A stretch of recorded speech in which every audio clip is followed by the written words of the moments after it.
la clase. Entonces ya estamos grabando, entonces comenzamos con la clase y dejamos el espacio del final para ver si tenemos algo. Si hay una duda o si se conecta alguien más que tenga algún problema con la parte de la práctica uno. Entonces, em, bueno, para poder hacer el match de lo que estuvimos trabajando en el salón con la parte de la teoría, ustedes tienen lo que serían las presentaciones y donde nosotros ahorita vamos es en el planteamiento del modelo cinemático de las velocidades. El planteamiento del modelo dinámico aquí también está repetido, pero eso se debe a que también hay un modelo cinemático directo y un modelo cinemático inverso. Entonces, vamos a ver dos tipos de planteamiento. Es por eso que está puesto de esta manera. Entonces, nada más aquí le pongo directo e inverso. Entonces, ahora, de aquí del modelo cinemático de las velocidades, lo que nos falta ver es, ya vimos el modelo cinemático inverso, y un nivel, o al mismo nivel, estaría el modelo, o el planteamiento del modelo, de las aceleraciones.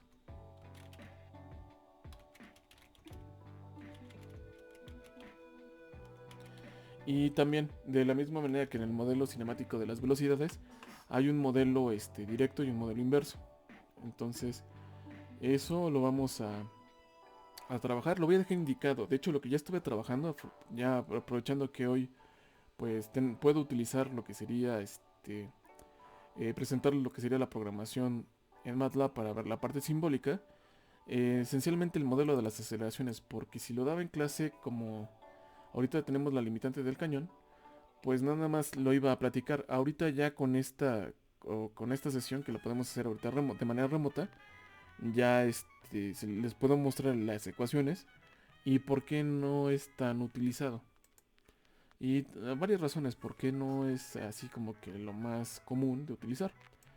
Entonces nada más repasando así de manera muy rápida lo que estuvimos viendo en, en las últimas dos clases fue el planteamiento cinemático de la postura, donde lo que nosotros habíamos establecido era una transformación que nos permitía describir la orientación y la posición de un sistema P con respecto a nuestro sistema inercial.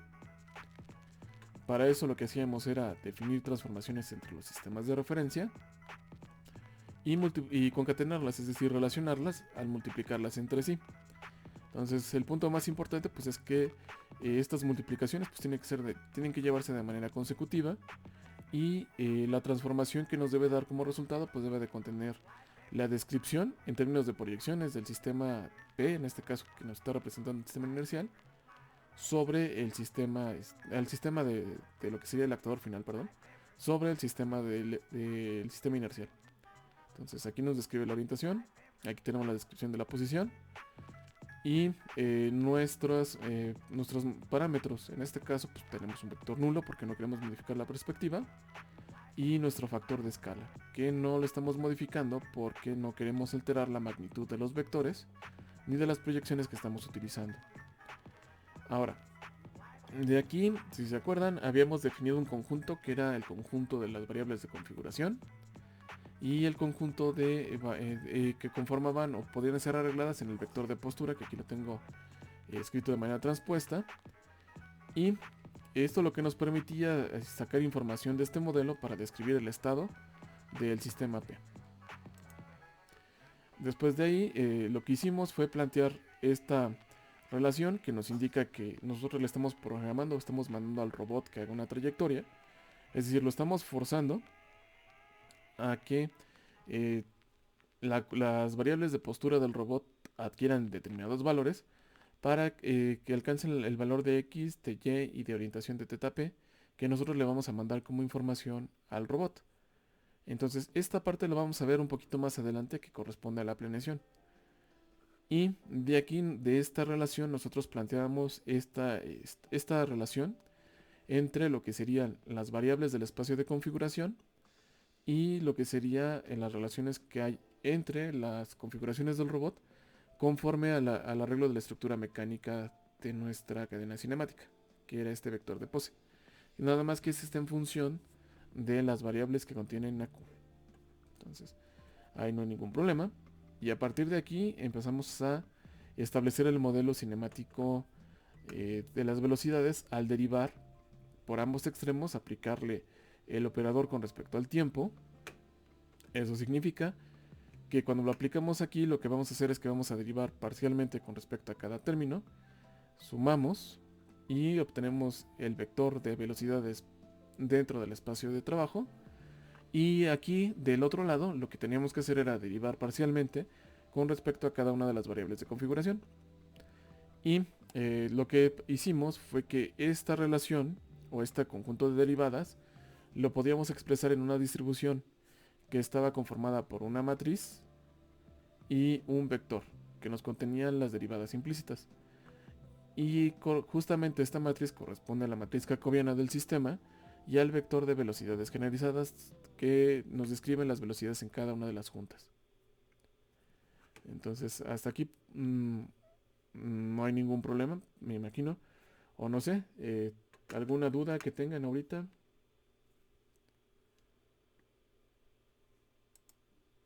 No me haces repaso, entonces, para poder llegar. Ahora, una parte nos quedamos aquí. Entonces, si se acuerdan, empezamos a empezar a analizar algunas propiedades de lo que había dentro de esta matriz. Entonces, para que pueda yo explicar esas propiedades, obviamente yo les había comentado, o más o menos intenté dibujarles lo que sería el ejemplo de nuestro elemento base, que era el eslabón. Aquí sí ya en ese diagrama ya me puedo apoyar, porque aquí lo que tenemos es este conjunto de puntos que nos representa la relación, todos los puntos por los cuales puede pasar el origen del sistema P conforme a la restricción mecánica de la junta rotacional. Y cuando nosotros derivábamos, aplicamos este operador, lo que nos daba como resultado era la parte relacionada con los puntos, con la posición, nos daba la proyección de la velocidad lineal tangente a lo que sería el espacio de trabajo, por la cual este sistema mueve el punto. Y este elemento que tenemos aquí corresponde a la proyección de la dirección de la velocidad angular, y en este caso es unitaria porque esa velocidad se está viendo reflejada sobre el eje Z, que es Z1, es decir, en un vector que está saliendo del pizarrón y que está sobre este punto. Entonces, tomando como referencia esto, y ahora lo que estábamos explicando, aquí tengo lo que sería la cadena cinemática, así tal cual. Ahora, lo que habíamos visto es que, por ejemplo, yo aquí lo que estoy definiendo, o la que le agregué, es en cada una de las relaciones de posición, estoy agregando el vector de posición entre el sistema 1 y el sistema 2. El vector de posición del sistema 3 con respecto al sistema 2 y el vector de posición del sistema P con respecto al sistema 3. Ahora, también yo les había comentado, o siguiendo lo que nosotros tenemos en esta lámina de esta velocidad, significa que si nosotros evaluamos sobre cada eslabón, sobre cada una de las juntas, yo puedo tomar este vector de posición y lo podemos girar. Entonces lo giramos 90 grados en sentido positivo del eje Z, y esta sería la manera en que el eslabón rojo proyecta la velocidad que genera, la velocidad lineal que genera sobre este punto, o sobre el sistema 3. Ya ven que en clase lo hice, pero como no era un dibujo exacto, no se notaba bien la idea que quería expresar en ese momento. Entonces también sirve como que en el repaso, pues ahorita lo vemos. Entonces de todas maneras aquí va a quedar un poco igual, no va a ser tan preciso, pero cuando menos sí más preciso que el dibujo que había hecho en la clase. Entonces se dan cuenta, aquí lo que hice fue expresar la proyección de las velocidades con respecto a cada uno de los eslabones de manera única. O sea, de manera solitaria, por decirlo de alguna manera. Ahora, cuando nosotros estamos analizando los elementos que componen a lo que sería la matriz jacobiana, si se dan cuenta, aquí lo que nos dice es la variación con respecto a θ 1. Y conforme a la cadena cinemática que nosotros tenemos aquí, lo que está pasando es que en estos elementos estamos analizando qué pasa si varía el ángulo que tenemos acá. Sabemos que nos produce esta velocidad, pero en realidad las velocidades que se están produciendo, recuerden que la velocidad siempre tiende a ser un vector libre. Significa que sus efectos siempre pueden ser trasladados a otro elemento. En este caso, nosotros ponemos los motores con el objetivo de transmitir esas velocidades al sistema P para mover la herramienta que va a estar ahí. Eso significa que yo puedo tomar esta velocidad o la proyección de la velocidad que genera este eslabón y la puedo colocar aquí. Entonces me la llevo para acá. Entonces puedo tomar esta velocidad y también me la puedo llevar para acá. Y entonces significa que puedo sumar las velocidades que están generando. Entonces lo que voy a hacer es que me voy a llevar esta velocidad para acá. Bueno, esta proyección de velocidad para allá y esta proyección de velocidad para acá. Ahora, ¿cómo se relaciona con el resto de la cadena cinemática? Bueno, vamos a hacer, o voy a hacer algo muy similar, considerando que a lo mejor esta cadena cinemática es como si fuera un cuerpo rígido. A este tipo de análisis se llama un análisis cinestático. Es decir, si es un sistema que se está moviendo, pero lo que estamos considerando es que los elementos en este instante están congelados para analizar las propiedades en general de casi todo el sistema. Entonces es una de las técnicas que se utiliza, bueno, una de las primeras técnicas que se utiliza en robótica para modelar este tipo de cosas. Entonces, lo quiero poner de color rojo. Entonces, yo lo que estoy haciendo es generar un vector de posición que nos diga la posición. Pues aquí ya lo tengo. Del sistema 1, del sistema P con respecto al sistema 1. Entonces aquí lo estoy poniendo. Y puedo hacer lo mismo que hice para cada, la misma consideración que hice para cada eslabón. Considerando que esta cadena cinemática está estática. Entonces, tomo este vector, lo giro. Ay, así que me pasé. Y me lo llevo también para acá. Entonces, como se dan cuenta, como hay ciertas inexactitudes porque el tamaño de las esferas, pero la suma vectorial de las velocidades proyectadas es igual a lo que sería la proyección del vector de posición, o mejor dicho, déjenme más ordenar la idea que les quería decir. Lo que está pasando aquí es que este vector de proyección de velocidad es equivalente como si los eslabones del robot estuvieran trabados en una sola posición. Y la suma de cada una de estas proyecciones de velocidad lo conforman. Entonces, ¿eso qué quiere decir? Que si ustedes cambian la orientación de alguno de estos eslabones en una configuración, van a modificar el tamaño de esta proyección. Eso significa que, por ejemplo, sería más o menos una especie de evaluación o un indicador de cómo esta junta también transmite velocidad al espacio de trabajo. Y justamente este elemento lo que corresponde sería a la primera columna, ese sí ya lo puse por acá, de nuestra matriz jacobiana. Sería igual a esta. ¿Si se acuerdan? Entonces esa parte de ese vector que acabo de dibujar correspondería a este cachito. O a este elemento dentro de la matriz.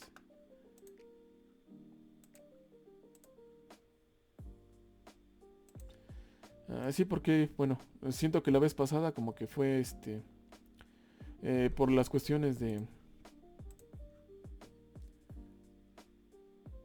que estábamos experimentando, pues estaba muy explicado, ¿no? Entonces estaba muy, muy platicado, así como que no quedó bien definido. Y ya lo que restaba, bueno, cuando nosotros ahora, eso sería para esta junta, cuando nosotros evaluamos para la segunda junta, vamos a considerar que bueno, no vamos a considerar, ya cuando estamos parados aquí, si se dan cuenta, sobre el sistema 2 ya no le importa los efectos del elemento anterior. O sea, solo esas proyecciones de velocidad van en el sentido hacia lo que sería el sistema P, sería el efector final. Entonces, igual, yo puedo sacar un vector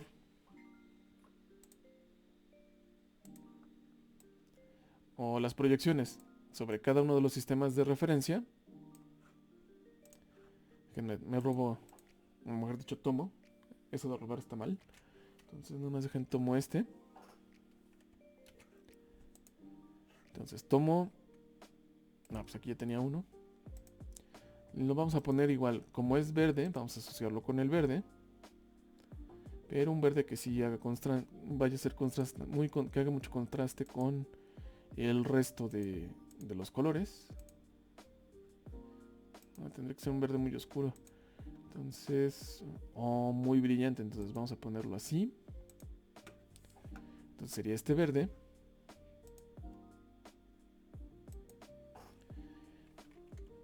Sería el vector de posición del sistema P con respecto a nuestro sistema 2.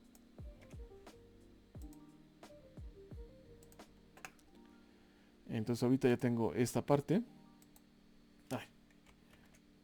Lo iba a girar 90 grados en sentido desdrógiro, es decir, sentido positivo, o sentido contrario a las manecillas del reloj. Y también lo que vamos a encontrar es que la suma de las proyecciones lo va a conformar. O la suma de las proyecciones conforma la proyección de la segunda junta. Y en nuestra matriz jacobiana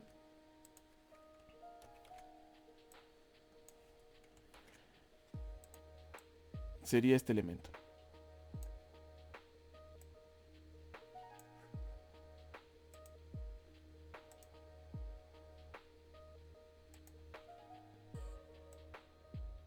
Y ya el último elemento, lo que está pasando es que estamos ubicados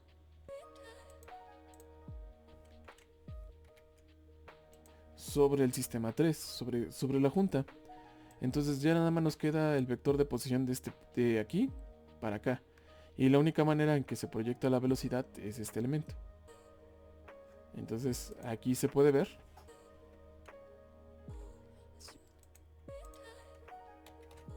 que corresponde a esta parte.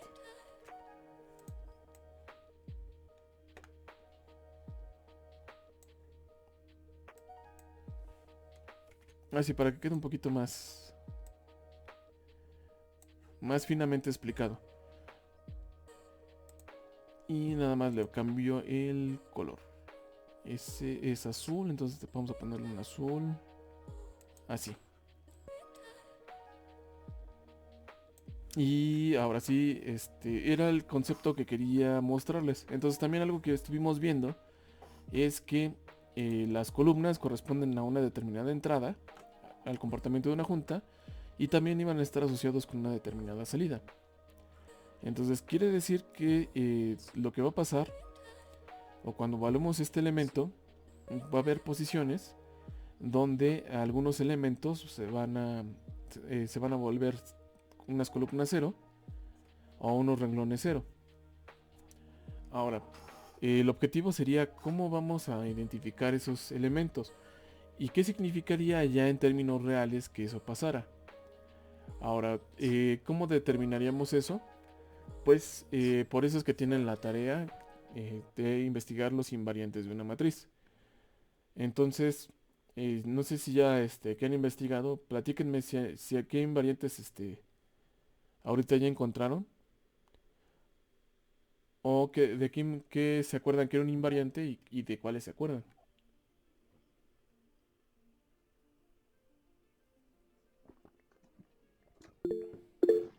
Adelante, Diego. Mira, perdón, profesor, pero la verdad es que yo empecé a buscar, justamente le quería volver a preguntar. Yo no sé ni siquiera qué es un invariante, la verdad. Si me preguntas, yo no sé ni siquiera qué es un invariante, no lo vi dijo que era vectorial. Yo no tuve un profesor de Mira, de vectorial, intenté leerlo, no lo entendí. Este, y me fui al Craig y quería ver si existía la palabra literalmente invariante de una matriz, que entendí que era parte de la matriz jacobiana. Me parece que es en el capítulo 5 y no entendí muy bien. La verdad es que entendí que es algo que literalmente, como dice su nombre, que no se mueve, pero hasta ahí.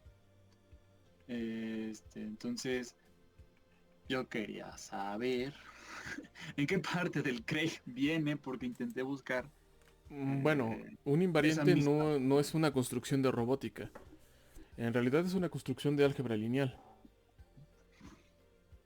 Entonces, en realidad, ¿qué es lo que pasa? Bueno, en robótica hay dos maneras de evaluar las cosas. Tú puedes evaluarlas desde haciendo experimentos desde un punto de vista físico o desde un punto de vista matemático. Generalmente lo que se busca es el poderlo relacionar de alguna manera. Entonces, como bien mencionas, un invariante es una propiedad matemática que van a permanecer dentro de las matrices y que no se van a modificar. Entonces, eso es lo que es un invariante. Entonces, es una cualidad que nos va a describir algo acerca de una matriz. Entonces, si quieres ahorita nada más, de todas maneras lo tienes que ver, pero ya cuando menos ya te dije que no lo buscaras en un libro de robótica, búscalo en un libro de álgebra lineal. O puedes encontrarlo en Wikipedia. No, yo no tengo problema con que lo busquen en Wikipedia tampoco, ¿eh? Gracias, profesor. Entonces, alguien que se acuerde de un invariante.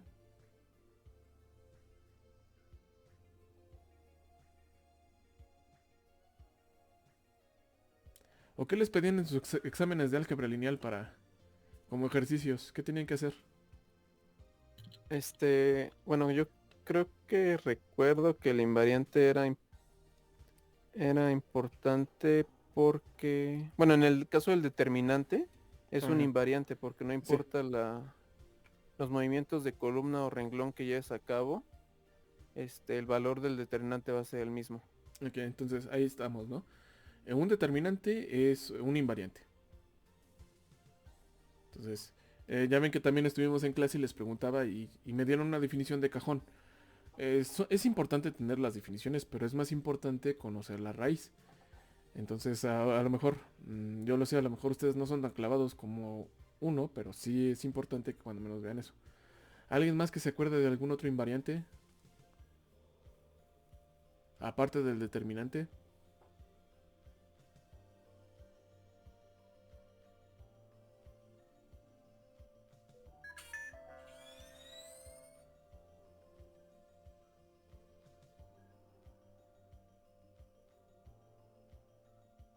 Bueno, entonces, ahorita nada más me voy a pasar en el determinante, pero sí necesito que se pongan a investigar y que sepan que es un invariante. Ahora, ¿qué es el determinante? Porque generalmente la idea del determinante pues pasa a enseñar a que se nos enseñe como si fuera nada más una operación. Entonces, ahorita si yo les pregunto qué es el determinante, pues ustedes nunca tuvieron la precaución de investigarlo a profundidad y nada más se quedaron con la definición del profesor. Pero como el profesor no lo aplica a algo, entonces a lo mejor es muy difícil que le pueda dar una interpretación a más allá del concepto matemático. Entonces allí es un punto importante porque nosotros somos, eh, pareciera que no, pero nosotros somos ingenieros, pero nuestras herramientas son la comprensión del mundo. Entonces también es una especie de filosofía porque nosotros somos filósofos naturalistas que nos encargamos de poder establecer o determinar cómo se va a comportar el mundo. Entonces, ¿de dónde sale el concepto de invariante? Así en una visión rápida. En específico, la parte del determinante. Bueno, si ustedes buscan información del determinante, que espero que la busquen bien, y de todas maneras, pues eh, ya tienen que aprender a buscar información, lo que ustedes van a encontrar, bueno, los seres humanos siempre hemos sido curiosos. Entonces siempre es muy importante conocer ciertos elementos. Entonces, en esencial, los primeros elementos que nosotros vamos a conocer son todo de manera experimental. Entonces, generalmente, ¿qué es lo que hacían en Japón, en China, en la India, en cualquier lugar donde hubiera necesidad de crear algo?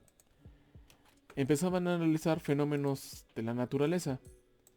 Entonces, una manera de estudiar fenómenos de la naturaleza es que, por ejemplo, se defina una determinada, un elemento que va a ir variando y ver cómo se va a comportar o qué resultado te va a dar. O sea, así sería, son los experimentos científicos. Entonces, eh, ay, no era ahí. Entonces, aquí en dibujar, generalmente lo que pasaba es que cuando antes se hacían experimentos, lo que obtenían eran curvas.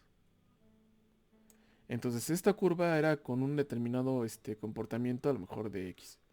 Pero podría ser que X no era la única variable que estaba, que definía ese sistema.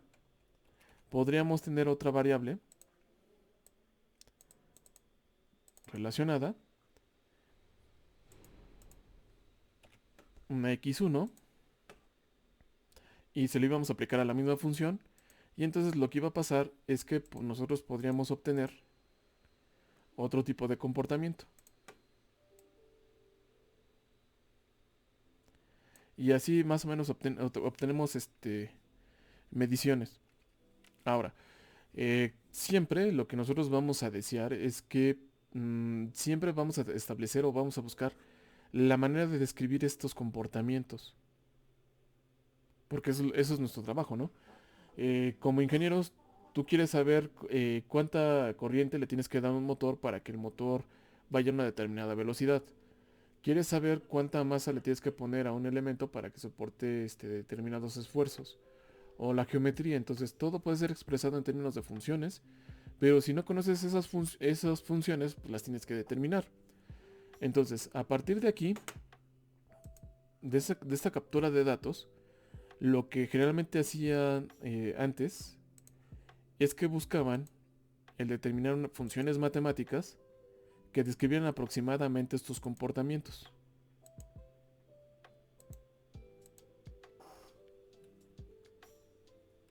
Entonces, por ejemplo, ese podría ser la función matemática aproximada que describa eso. Entonces, ¿qué conllevaría el determinar esta curva? ¿Cómo se les ocurre qué herramientas utilizarían para determinarla? ¿O a qué se parece? ¿Qué tipo de función me puede dar este tipo de comportamiento aproximado? Senoidal o cosenoidal. Es una opción. ¿Qué otra opción puedes tener? Por ejemplo, una función senoidal. ¿Cómo se puede descomponer? ¿En un polinomio? Exactamente, entonces significa que cada una de estas curvas que nos describen algún problema pueden ser expresadas de manera polinomial. Entonces, hagan de cuenta que ustedes hicieron un tipo de experimento y por ejemplo, lo hicieron con el arreglo con X, así normal. Entonces, así lo fueron haciendo. Y así hasta la cantidad de elementos que tuvieran.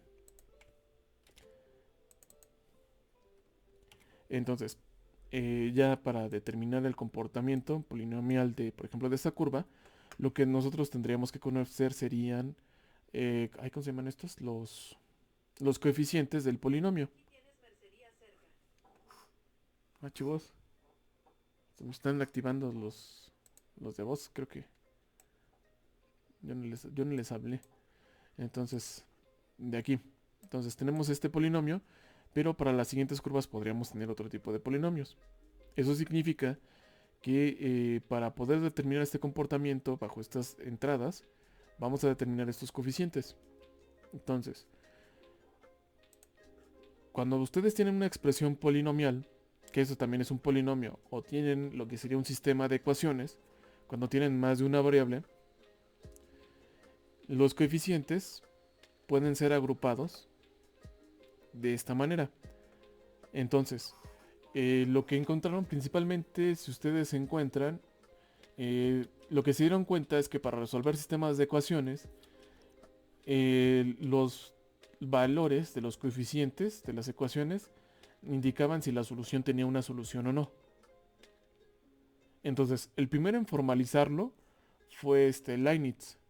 Entonces, no solo estaba compitiendo con Newton para establecer las bases del cálculo vectorial, sino que también estaba estableciendo una manera de cómo describir o determinar cuando tienes un sistema experimental el cual te iba a dar un determinado resultado. Entonces, lo que se dio cuenta es que al analizar los coeficientes, podrías determinar si lo que tú tienes aquí es un sistema que puede tener solución. ¿Por qué es importante que un sistema tenga solución? Porque entonces ahí tienes esas propiedades de biyectividad. Puedes establecer las relaciones entre un estado de salida con un estado de entrada. Entonces, básicamente a las matrices se les llama matrices porque nos permiten calcular el determinante, por eso es que se llama determinante, porque determina si un sistema de ecuaciones tiene solución. Eso es lo que significa determinante. Y si el valor si ese determinante es muy cercano a cero, significa que alguna de estas relaciones que tenemos aquí en este sistema de ecuaciones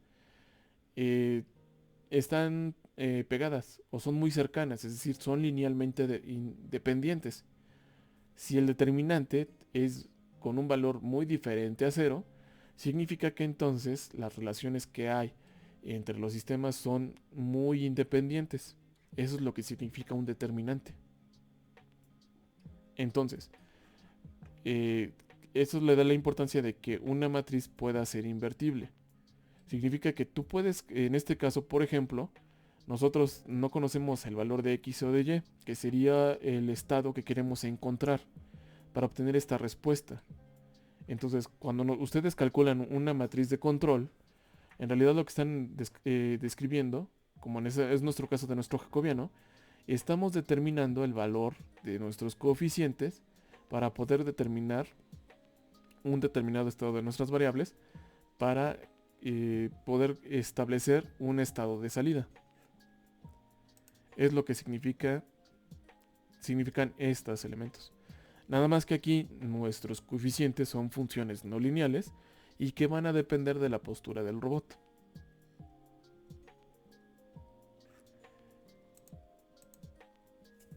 Entonces, eso significa que nosotros podemos establecer posturas del robot o encontrar cuáles son las posturas del robot en las cuales el robot o la relación que nosotros estamos buscando para las relaciones cinemáticas no van a tener solución. Esencialmente, cuando nosotros queremos calcular la parte de la cinemática inversa, hago las letras más chiquitas porque me que diga más grandes, ¿no? Están muy chiquitas.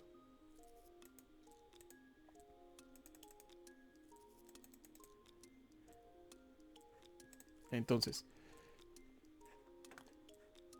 ahora de aquí, si yo calculo el determinante de esta matriz, es decir, el determinante de este sistema, lo que nosotros vamos a encontrar es que es un valor escalar que nos va a indicar el comportamiento del sistema. Y aquí casualmente, este es su valor. Lo que nos está diciendo es que nosotros podemos determinar las, las posturas en las cuales lo que sería el brazo se van a degradar. Entonces, tomando lo que les acabo de decir, lo que nosotros vamos a evitar es que los coeficientes o el análisis de los coeficientes de estos elementos nos digan cuándo vamos a perder un grado de movilidad. Es decir, vamos a evitar que el valor del determinante sea igual a cero o que tenga valores muy cercanos a cero.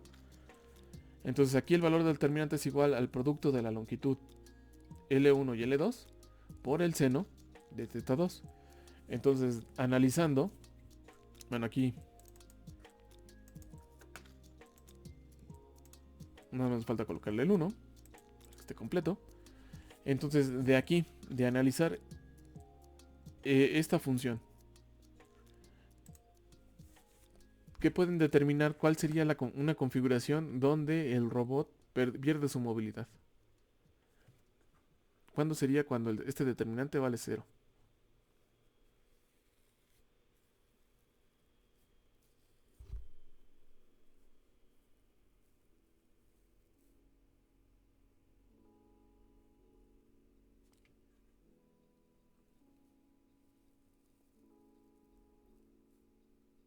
A ver, L1 y L2 son literales. O sea, pueden tener cualquier valor. Y no pueden ser 0 porque están de acuerdo que no existen eslabones que no tengan longitud. Entonces, se va a presentar en los únicos casos, en los valores de θ, cuando el seno se vuelva 0. Cuando el valor del seno se vuelve 0.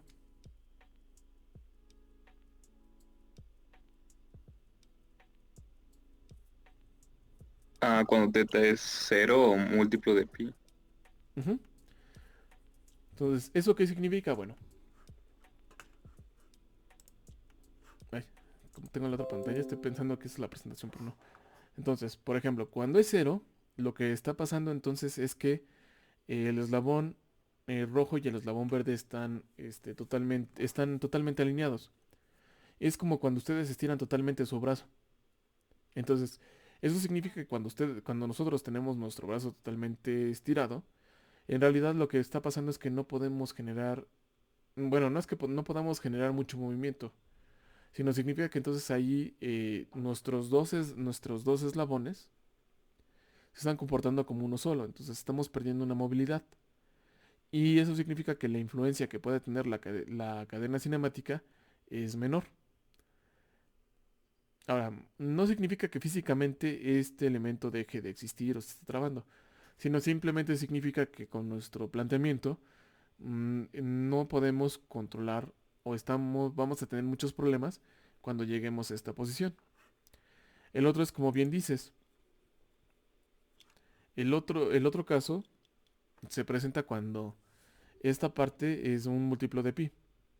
Entonces aquí puede ser pi o puede ser n de pi. Y eso significa que aquí este eslabón en verde está adentro o está encimado sobre el eslabón rojo. Entonces, esta también sería otra posición donde la movilidad del manipulador está degradada.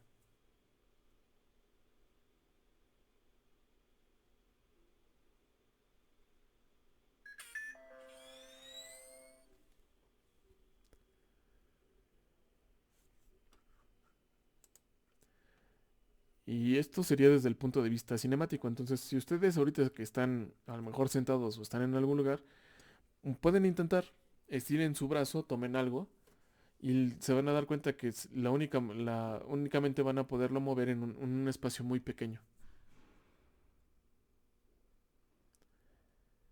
Ahora, significa que entonces el valor del determinante es un indicador. Entonces, en robótica existen algunos indicadores que se les denomina índices. Entonces, este es el famoso índice de manipulabilidad. Entonces, el determinante de una matriz jacobiana es el índice de manipulabilidad y se define como W.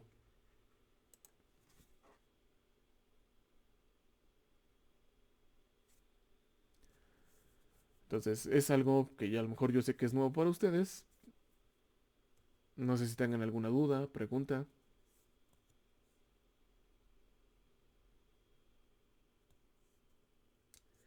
¿Todo bien, más o menos?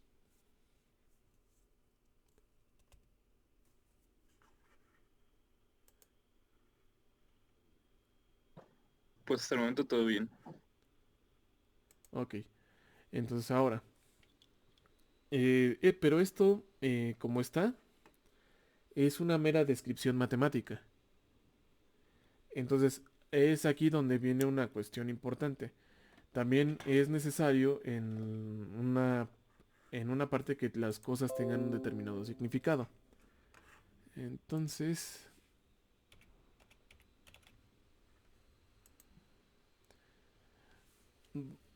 vamos a ver qué interpretación se le ha dado a lo que sería el valor de este índice. Entonces, primero para ello, vamos, hagan un experimento. Entonces, ya sabemos que aquí lo importante es la matriz jacobiana es un indicador y principalmente su determinante. Entonces, es un invariante, significa que mm, de aquí, sí, sí, es que estaba pensando porque si no iba a decir una tontería, de aquí. Nada más dejen encontrar las flechas, aquí está lo que estoy buscando. De aquí. Lo que tenemos aquí es que el valor del- de la manipulabilidad de este elemento. Déjenme vuelvo a poner los lentes. No sé Entonces aquí tenemos este y el valor. Y bueno, dentro de las propiedades de los determinantes, el determinante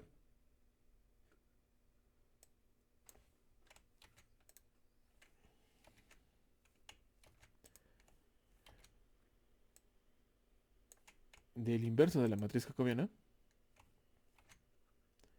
Y bueno, aquí lo voy a poner como sucedo inversa. Y esto va a ser igual a 1 sobre W. Es decir, el valor del determinante del inverso de la matriz jacobiana va a ser igual al inverso del índice de manipulabilidad. Ahora, ahora sí. Eh, yo tengo aquí definido un punto. Entonces, lo que ahorita vamos a buscar. Entonces, a lo mejor si tienen una hoja de papel que no vayan a utilizar.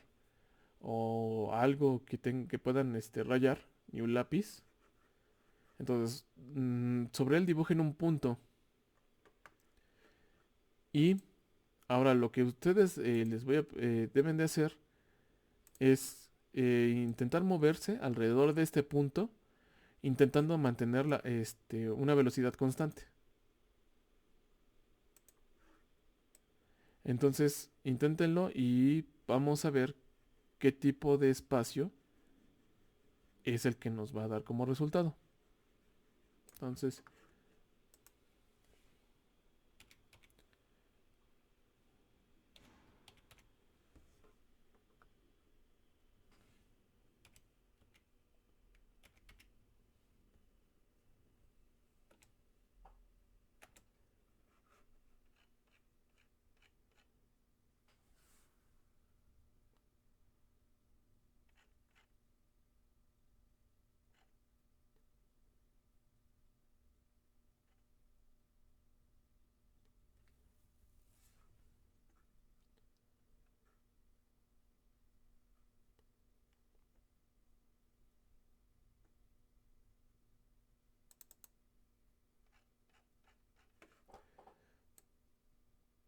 Entonces, si ya lo hicieron, ¿qué tipo de forma tiene el espacio que encontraron?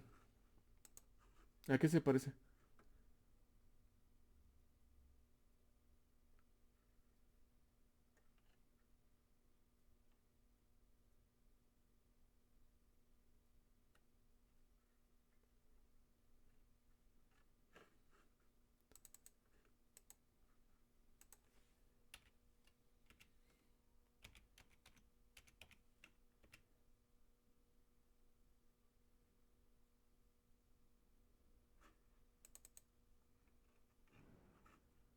O no lo han hecho, no lo han hecho. Es Y- como una elipse, ¿no, profe? Exactamente. Entonces, ahora, el valor de la interpretación de este índice, nada más que anda buscando la fuente.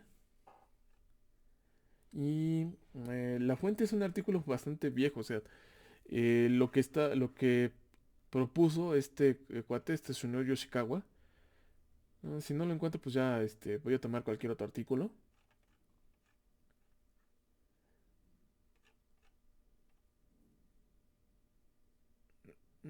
Ay, changos.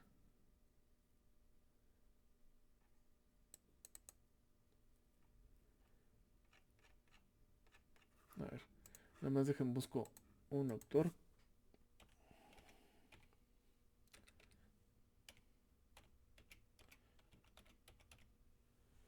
Oh, aquí está.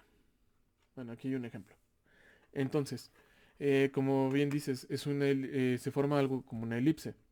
Entonces, una interpretación para asociarlo con el determinante es en cada uno de los nodos que vamos a tener de una cadena cinemática, el punto o las articulaciones se van a poder mover en un espacio que va a tener una forma de una elipse.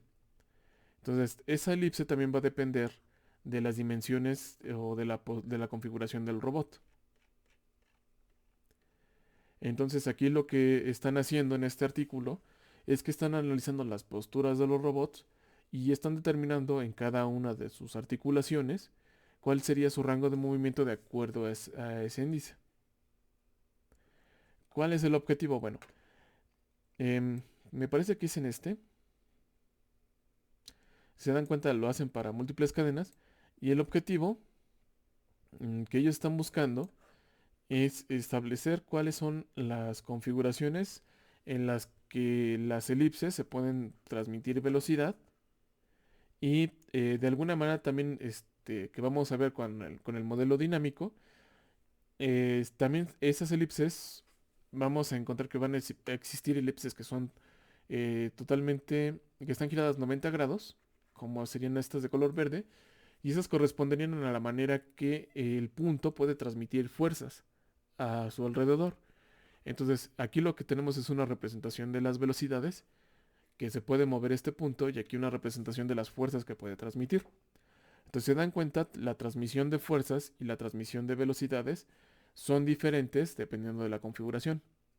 Entonces, el determinante es uno de los indicadores más comunes que se utilizan para poder establecer si la postura que nosotros estamos obteniendo como resultado de la programación de una tarea de un robot es adecuada para realizarla. Entonces, y eso pues va a pasar esencialmente cuando ustedes tengan que programar un robot y a lo mejor dentro de una planta, a veces lo que pasa es que ubican al robot, pero al no tener en cuenta cómo pueden mover, cuál va a ser su movilidad y qué fuerza, y que si tiene que cargar algún tipo de peso, generalmente lo que pasa es que los robots se llegan a descomponer muy rápido o de plano de repente se atoran. Ahora, esta teoría es bastante utilizada en cualquier tipo de robot que esté compuesta por cadenas cinemáticas. Entonces, este es el, digamos, una primera aproximación que hace este autor, Kobayashi y Tauran, para sacar un indicador. Esencialmente lo que ellos están buscando es evaluar primero una cadena cinemática. Ya que sacan una manera de establecer esa evaluación, lo que hacen es que la toman y la llevan a lo que sería el análisis, por ejemplo, dentro de la caminata de un humanoide. Si se dan cuenta, los artículos son muy similares, pero ya su aplicación es muy diferente. Entonces, ¿qué es lo que vamos a encontrar? Que nosotros podemos establecer la pertinencia y la capacidad de un robot al analizar los invariantes de una matriz. ¿Cuáles serían los siguientes invariantes que se van a presentar? Bueno, ahorita los elipses, si los buscamos, vamos a encontrar que geométricamente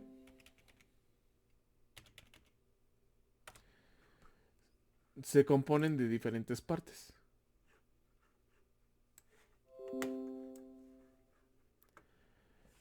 Entonces, por ejemplo, una elipse está compuesta por un eje, un semieje mayor y un semieje menor. Otros invariantes que ustedes pueden encontrar de una matriz jacobiana serían sus valores y direcciones principales, o sus eigenvalores, si lo buscan así, más cercano a la parte alemana. Y generalmente lo que hacen es que esos invariantes, como son vectores y nos indica la magnitud, los asocian directamente con lo que serían los ejes que conforman al espacio del elipsoide. Entonces sigue siendo otra interpretación física, o un intento de interpretación física de la matemática que nosotros vamos a encontrar dentro de un modelo.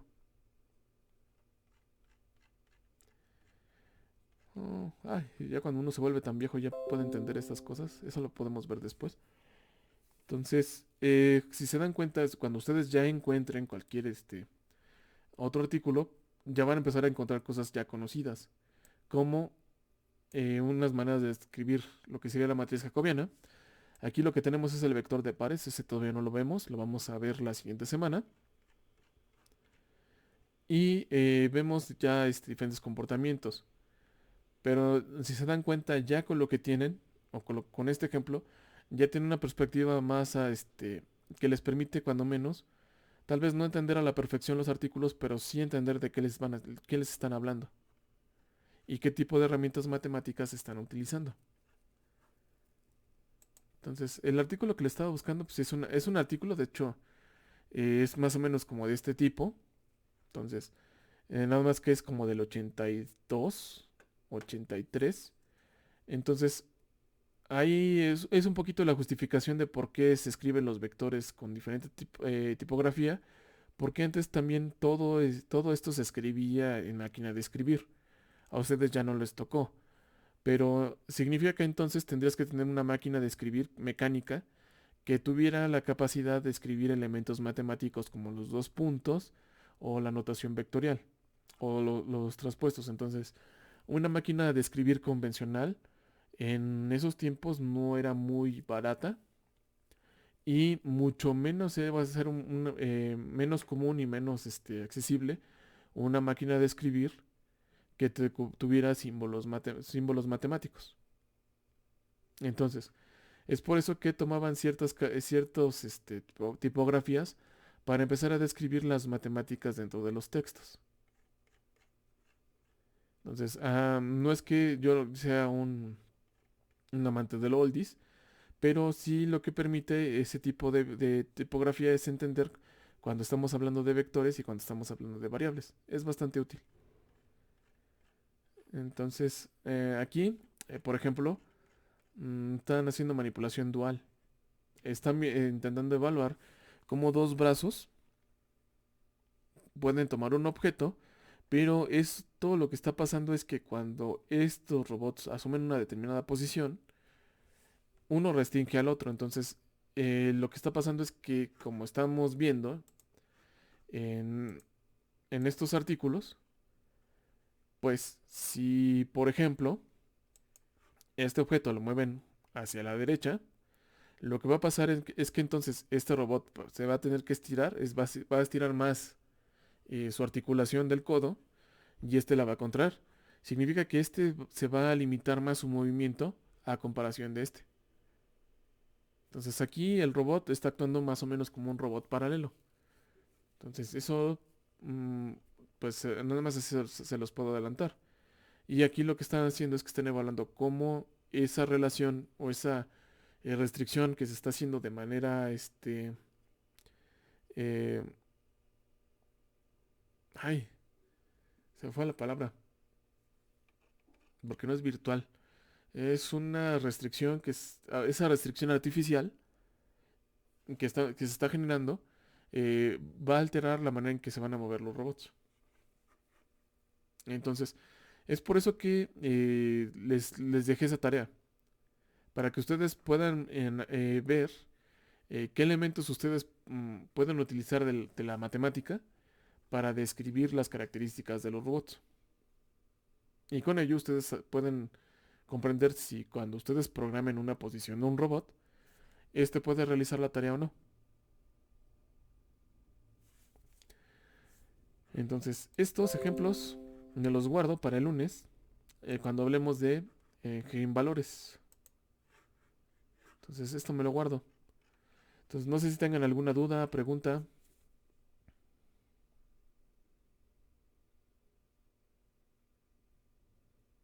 ¿Todo bien, más o menos?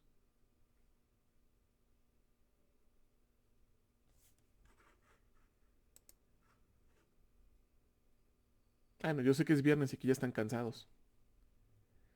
O sea que no, no se preocupen.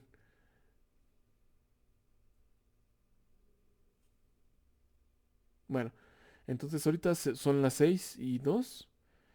Si quieren, nada más tomamos el descanso de 10 minutos y veríamos la parte del planteamiento de las aceleraciones. Y para eso ahí sí ya utilizaría ya la plantilla que estuve trabajando.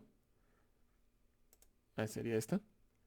eh, de la parte simbólica aquí en MATLAB. Entonces son las 6:13. Si quieren regresamos a las 6:15. Eso no nos va a tomar mucho tiempo.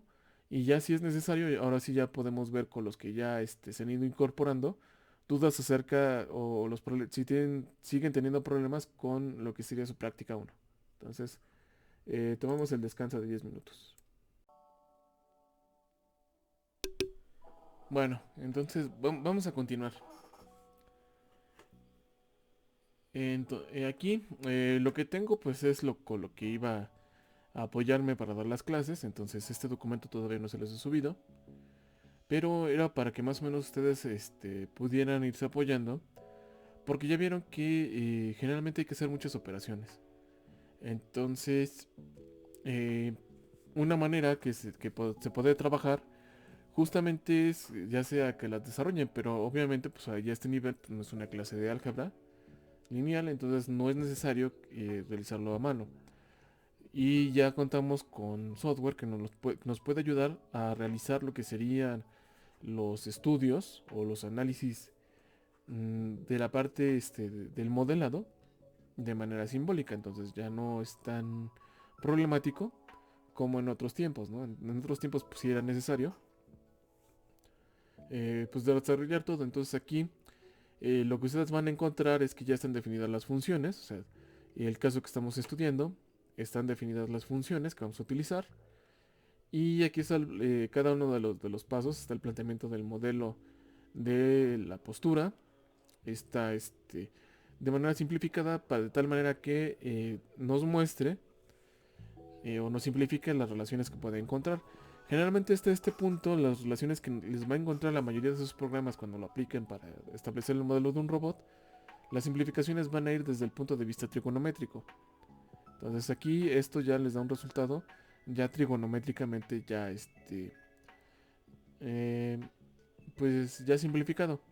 Entonces aquí ya van a encontrar el planteamiento del vector de postura. Entonces aquí ya lo estoy colocando y le estoy poniendo un subíndice P. En realidad este debería ser un subíndice P de Q. Déjenme nomás le agrego una Q. Entonces lo tengo aquí distribuido. Déjenme nada más. Voy a correr esta sección para no tener que correr el programa. Entonces otro consejo que yo les puedo dar. Al igual que en matemática, ya ven que en MATLAB ustedes pueden poner secciones o pueden quebrar esta parte del código. Es recomendable para que ustedes no tengan que correr el código, porque entonces tiene que volverlo a hacer el programa y les va a tomar tiempo, y también eso significa que van a poner a su computadora a trabajar. Entonces también para que el programa y principalmente su computadora les pueda dar este tipo de resultado simbólico, tienen que tomar en cuenta que la utilización de una variable simbólica les va a representar un gasto de memoria 3 veces mayor a que si lo hicieran numérico. Eso significa que entonces, que si ustedes no seccionan bien sus programas, pues van a forzar mucho sus procesadores, aunque les dé los resultados, y eso pues va a desgastar su equipo. Entonces también es una manera de por qué cuando ustedes estén programando, pues lo más recomendable es que también tengan puntos de break. Entonces aquí está puesto para la postura. ¿Por qué le puse? Aquí le puse P, pero debe ser Q, perdón. Porque este sería nuestro vector C en términos de lo que sería las variables de postura del robot. Entonces nada más déjenlo termino de definir. Y aquí estoy utilizando la letra griega como tal. Y cada guión bajo representa un subíndice. Entonces, cuando ya lo traduce, en realidad lo que nos está poniendo, dejen acerco más la pantalla porque se ve muy, muy lejano. Ay, no tanto. Es que le está separando los subíndices con comillas. Entonces, ahí pues es una de las notaciones porque nosotros ya en nuestro lenguaje matemático pues estamos utilizando los sobreíndices izquierdos, pero por los limitantes que tiene la programación, simplemente lo que estamos haciendo es que lo estamos recorriendo y lo estamos dividiendo con comillas. Entonces déjalo vuelvo a correr para que no haya problema. Entonces aquí ustedes tienen el modelo cinemático de las velocidades, el planteamiento de las ecuaciones. Le pueden dar doble clic si tienen curiosidad. Aquí en este documento están escritas en látex. Entonces es un estándar dentro de la investigación. Y aquí igual ya hice el cambio. Le tengo que poner -Q, porque si no, no me lo va a reconocer. Entonces aquí no le voy a, esta sección no la voy a correr porque ya está puesta. Entonces aquí está el cálculo del jacobiano.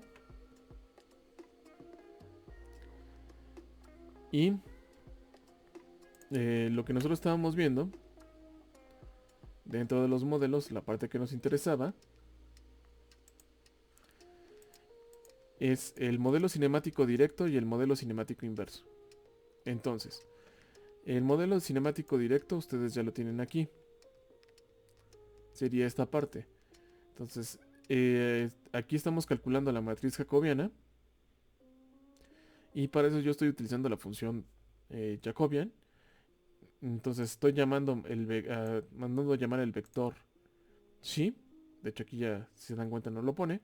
Y lo estoy derivando con respecto a cada una de sus variables. Teta 1 con respecto a 0, teta 2 con respecto a 1 y teta 3 con respecto a 2. Entonces ya nos da como resultado la matriz jacobiana. Y para no expresarlo o hacerlo muy grande, lo que nos está colocando aquí es una parte que nos auxilia y que nos dice que sigma 1 es igual a L3 por el seno y sigma 2 es L3 por el coseno de la suma de los argumentos. Y aquí estoy definiendo el vector Q punto. Lo mismo. Estamos limitados, entonces esta parte de programación del código no nos permite utilizar, por ejemplo, una notación de derivada así como ya sea la de Lagrange, que es el punto, o la de Newton, que es con la comita. No lo permite.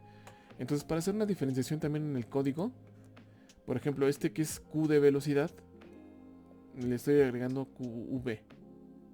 Entonces aquí ya le estoy agregando también, como no me permite ponerle el indicador de derivada, le estoy agregando esta V indicando que es la velocidad.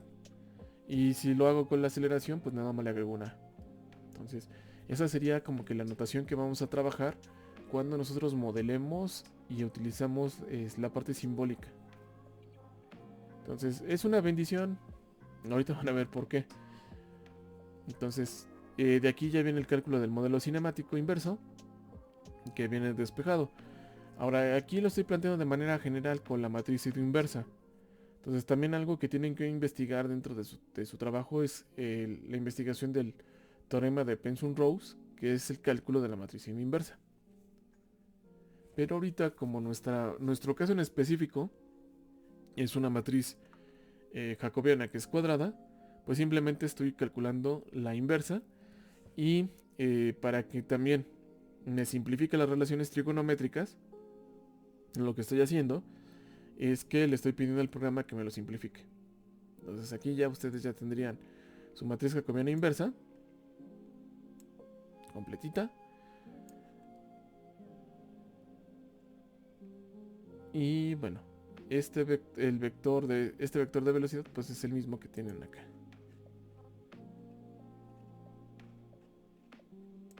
O sea, ese está acá. Ay. Si no está escrito, lo tienes que escribir. Voy a tener que escribir.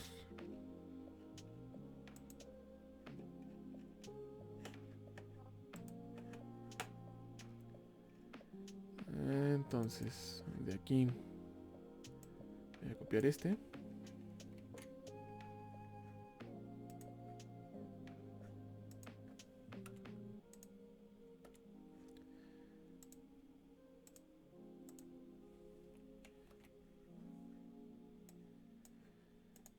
Y bueno.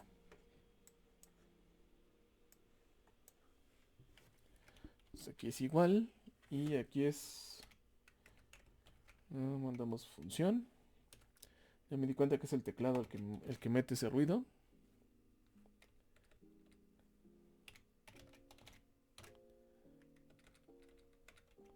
Y ahí fueron mis dedos chuecos. Entonces, de aquí. Quiero poner un superíndice. Pongo la estructura. Entonces sería 0.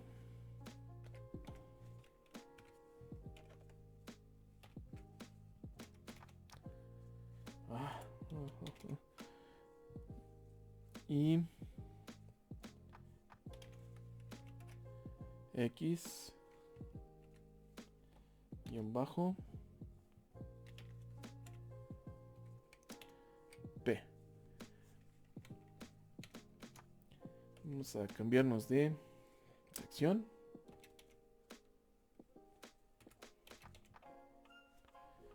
Y ya nada más. Recuerda que seguimos reciando contra el mundo, aunque el mundo arrecie contra nosotros. Te lo meto aquí. Este lo cambiamos por Y. Los humanos no entienden esto.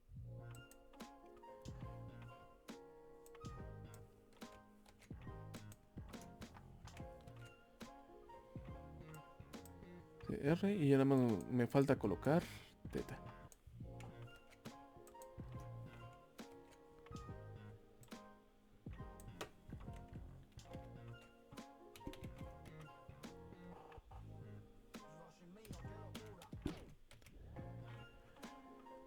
Ay, ay, ay. Ya. Entonces aquí ya tienen el vector de velocidades. Entonces, ya con eso ya completan la visión del modelo. Tienen la matriz inversa. Y ahora, ya lo único que nos falta para terminar el modelo cinemático de sería el modelo cinemático de las aceleraciones. Entonces, tendríamos que hacer el procedimiento similar como en el modelo de las velocidades.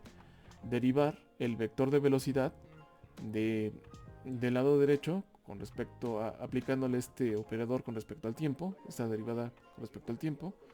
Y aquí, igual, tenemos que derivar o aplicar este operador de derivada con respecto al tiempo sobre estos elementos. ¿Qué nos va a llevar? ¿O qué nos conlleva? Ya lo voy a poner de manera simplificada porque me puse a desarrollarlo y me di cuenta que iba a ser muy complejo. Entonces, como ustedes ya lo saben, pues simplemente nos iba a dar como resultado el vector de aceleraciones de las que experimentaría el sistema P. Entonces serían las aceleraciones en X, Y y teta. De hecho, lo puedo copiar.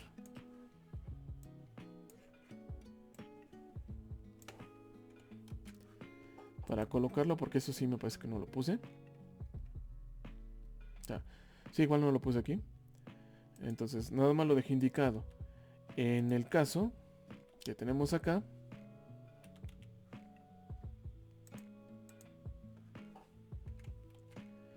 pues nada más sería agregarle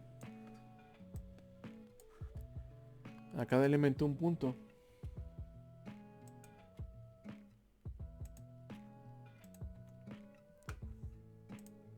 Entonces aquí ya tendríamos nuestro vector de derivadas. Sería este.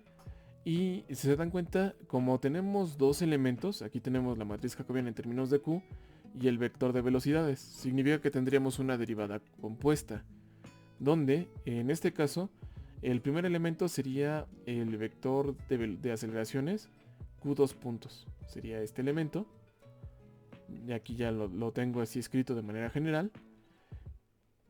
Y el segundo elemento sería, bueno, la siguiente derivada que complementa ya sería la derivada de la matriz jacobiana, multiplicada por el vector de velocidades. ¿Se dan cuenta aquí? Ahora, ¿qué significa este J punto? Bueno, si lo aplicamos igual como lo hemos hecho, significa que tendríamos que derivar la matriz jacobiana con respecto a cada una de las variables de configuración y completarla por completar esta derivada con su derivada complementaria, y sería la suma de esas derivadas parciales. Entonces aquí lo que tendríamos es que J punto sería un conjunto de suma de derivadas, y en nuestro caso lo que tendríamos es que sería la suma de la derivada parcial del jacobiano con respecto a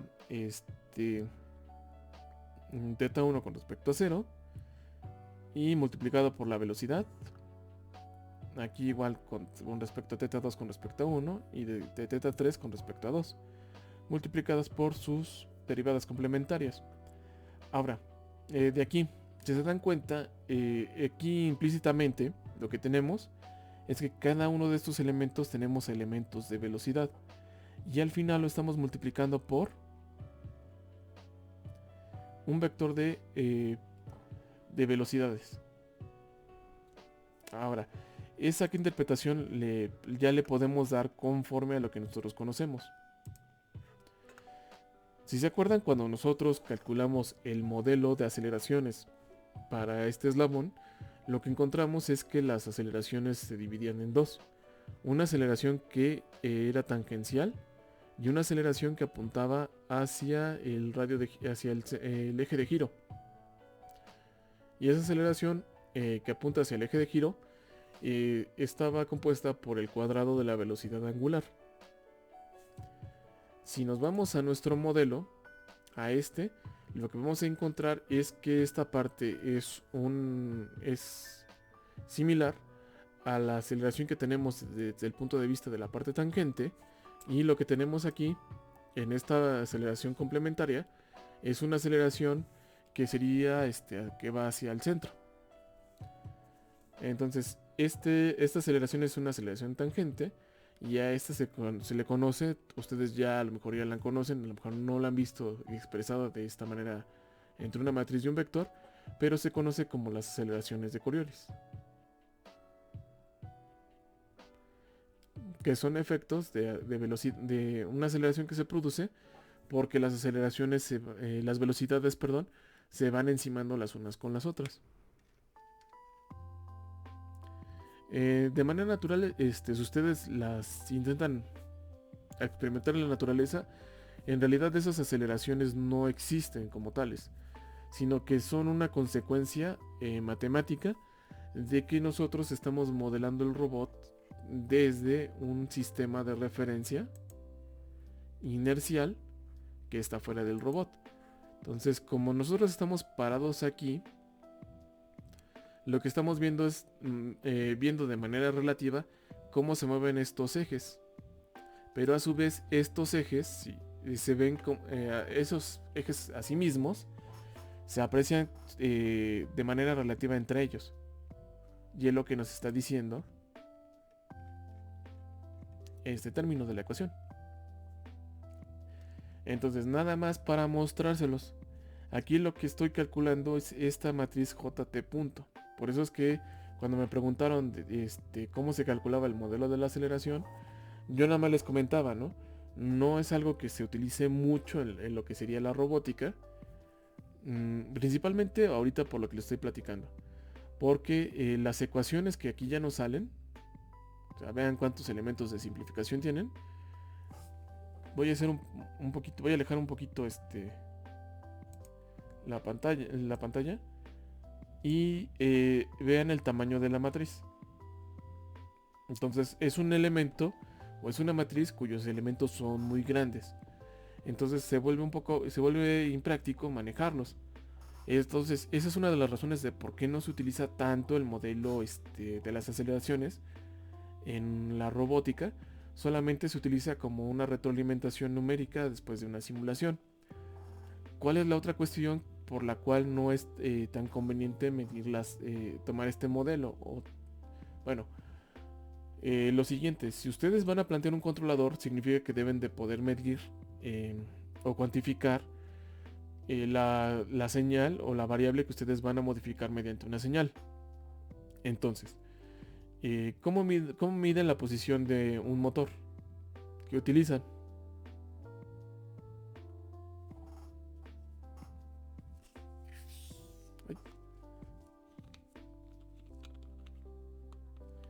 ¿Qué sensores conocen que les ayudan a medir la posición de un motor, del eje de un motor?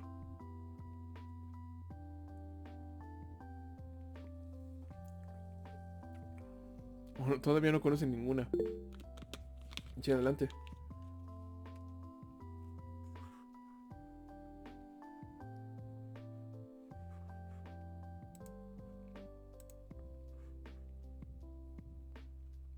Alguien le avisa la mano.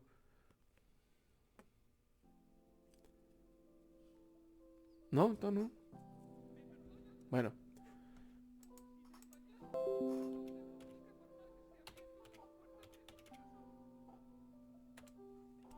Bueno, generalmente los robots lo que van a tener como sensor para poder medir la posición de sus ejes o la velocidad con la que están moviendo los motores son encoders. Entonces hay diferentes tipos de encoders. Hay ese tipo de encoders en este caso simplemente lo que nos permite medir son pulsos. Entonces, con esa variación de pulsos, lo que nosotros podemos medir serían la velocidad con la que gira el motor. Pero existen encoders.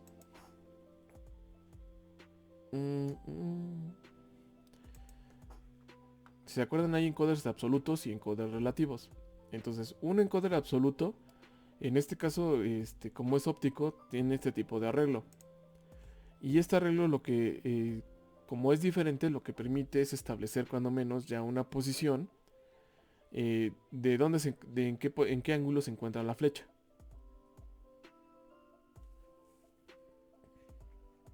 Entonces, generalmente un robot va a tener un encoder absoluto. Bueno, también puede tener un encoder relativo, dependiendo de la secuencia de inicio que tenga en sus juntas. Y con eso, contando la cantidad de pulsos, ustedes pueden saber, leyendo más que nada las entradas que va a recibir, ustedes pueden determinar en qué posición se encuentra la flecha. Y ahora sí, contando la cantidad de pulsos o midiendo el espacio que hay entre cada uno de los pulsos en el encoder, ustedes pueden determinar con qué velocidad se mueve. Otra manera que también se utiliza es poniendo un potenciómetro a lo que sería la flecha de un motor. Entonces, con el potenciómetro simplemente descomponen lo que sería el valor del potenciómetro, a lo mejor en valores digitales, utilizando a lo mejor un... Ay, se me fue el nombre, ustedes saben más que yo. Ya ven que tienen un microcontrolador y tienen un puerto de analógico digital. Entonces pueden convertir esa señal analógica, esa entrada de voltaje, dependiendo de su intensidad, en un número analógico, y con ello pueden determinar también la posición del eje. Entonces, ¿se dan cuenta? Podemos medir posición. Y medir relativamente esa posición nos permite medir lo que sería la velocidad. Donde ya nos encontramos limitados sería cómo podemos medir la aceleración. Entonces, casi no hay muchos actuadores que nos ayuden a medir aceleración. Solamente las IMUs. Pero entonces cuando mides una aceleración con una IMU, lo que estás perdiendo es la referencia. Si se dan cuenta, la IMU simplemente ustedes ven una tarjetita que tiene el integrado con el sensor, pero ustedes pueden mover la IMU. Y lo único que les va a dar va a ser una cierta cantidad de aceleración, pero ustedes no van a poder saber en qué posición se encuentran. Entonces significa que no es una señal que ustedes puedan utilizar directamente para conocer la aceleración de un rotor. Entonces, esa es otra de las razones de por qué no es tan conveniente utilizar en un controlador, digamos, directo, el modelo cinemático de las aceleraciones.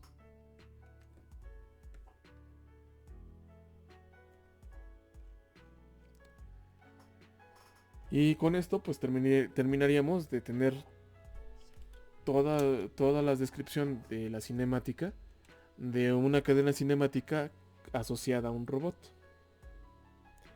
Entonces no sé si tengan alguna duda, pregunta.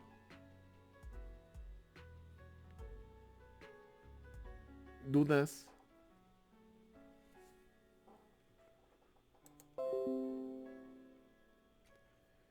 ¿Todo bien, más o menos? ¿Ya están cansados?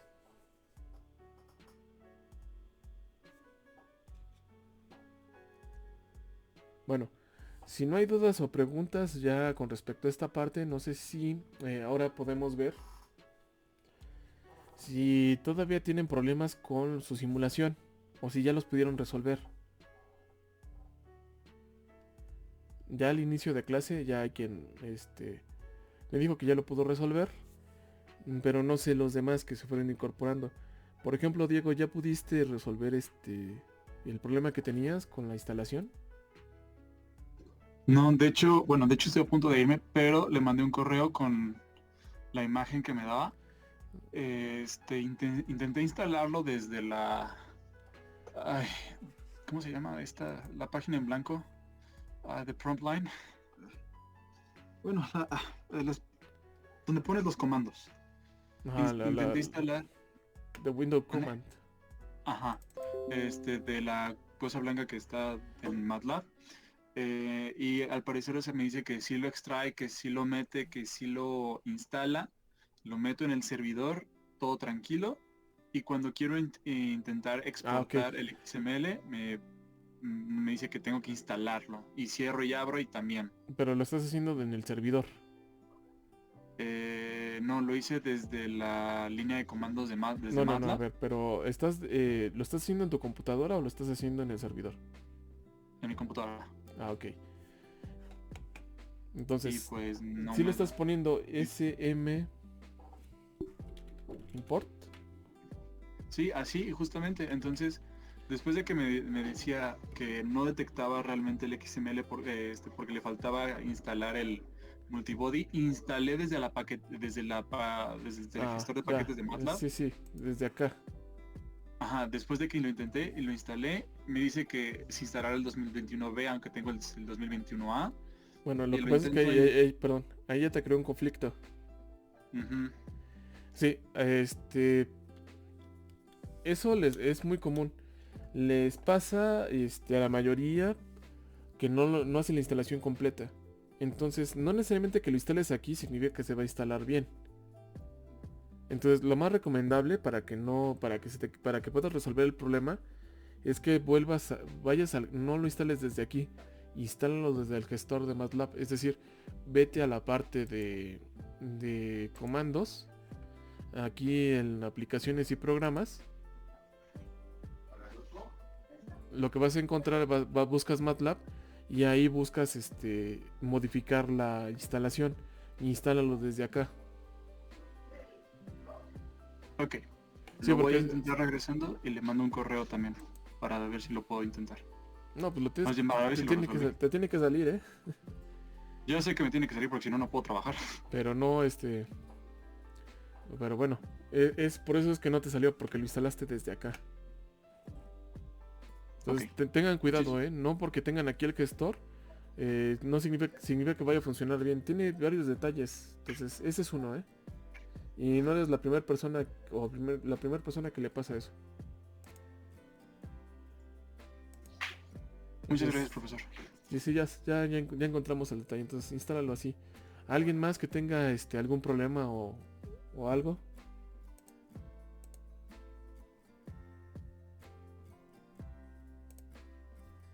¿Ya todo les jaló? Pero, profe, Sí, adelante. esto, bueno, es una duda. Bueno, más o menos aparte, porque, por ejemplo, yo tampoco podía instalar la extensión de Simscape. Lo que hice fue desinstalar y volver a instalar MATLAB. Bueno, lo mismo hice con Inventor, pero Inventor, digamos que ya jaló bien. Mi problema ahorita con MATLAB es que al momento de querer instalarlo, ya sabe todo el procedimiento de meter la cuenta de comunidad de UNAM, escoger la licencia, el destino donde lo vas a guardar. Siguiendo eso, te deja escoger los productos que tienes que instalar.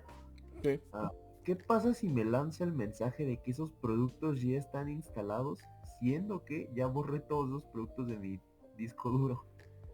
Bueno, dependiendo de qué parte del disco duro lo hayas borrado. O sea, cuando tú instalas, lo que hace es que no te borra todo, te va dejando una carpeta. Entonces, lo que tendrías que hacer es que ya ves que si tu computadora es de 64, te va a generar dos tipos de carpeta. Te va a generar una carpeta de 64 y una carpeta de 32. Posiblemente tú ya instalaste lo que sería la carpeta de... Pudiste haber borrado la carpeta de 32 y la carpeta de 64.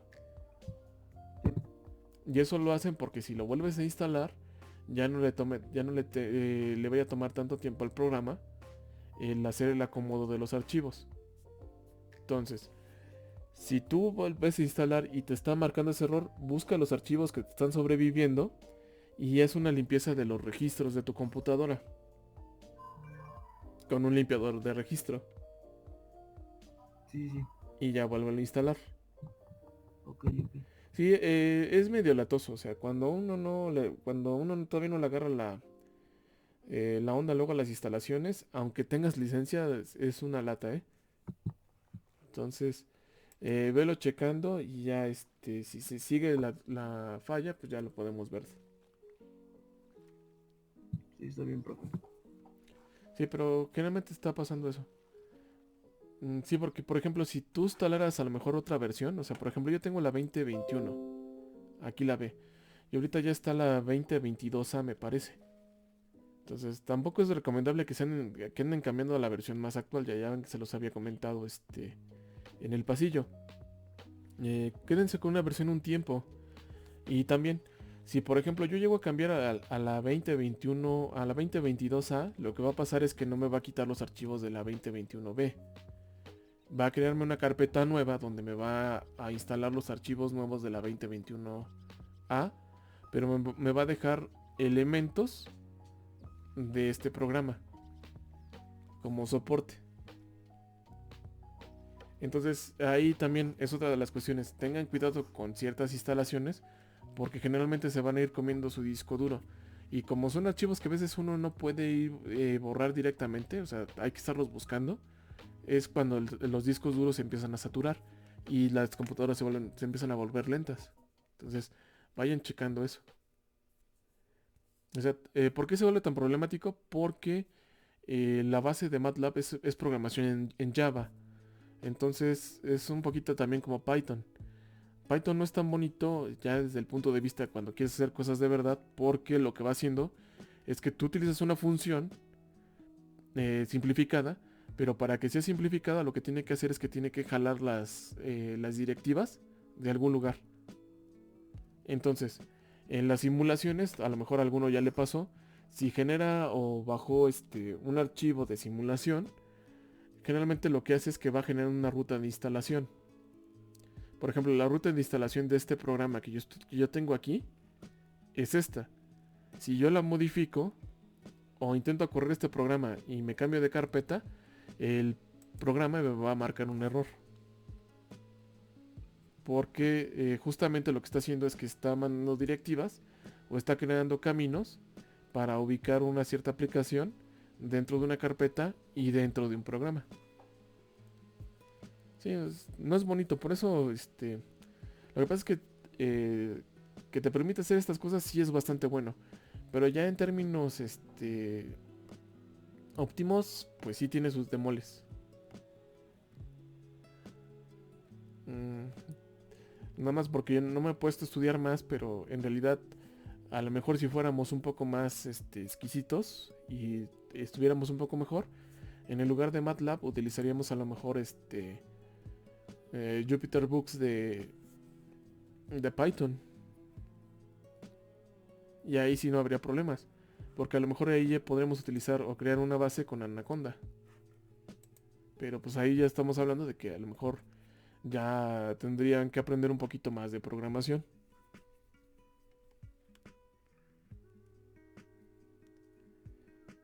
Entonces, ¿dudas, preguntas?